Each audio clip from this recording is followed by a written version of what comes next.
মিথ্যা কথা বলা সম্পর্কে আল্লাহ বলেন, মিথ্যা আবিষ্কার করে তারাই যারা আল্লাহর আয়াতের প্রতি ঈমান আনে না। হাদিসে মহানবী বলেছেন, মুনাফিকের তিনটি লক্ষণ রয়েছে। যখন সে কথা বলে, মিথ্যা বলে, মিথ্যা কথা বলা সম্পর্কে আল্লাহ বলেন, মিথ্যা আবিষ্কার করে তারাই যারা আল্লাহর আয়াতের প্রতি ঈমান আনে না। হাদিসে মহানবী বলেছেন, মুনাফিকের তিনটি লক্ষণ রয়েছে।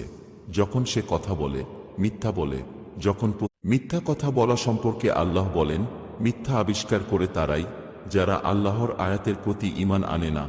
হাদিসে মহানবী বলেছেন, মুনাফিকের তিনটি লক্ষণ রয়েছে।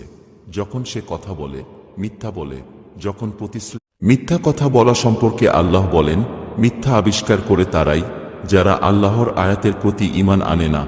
হাদিসে মহানবী বলেছেন, মুনাফিকের তিনটি লক্ষণ রয়েছে।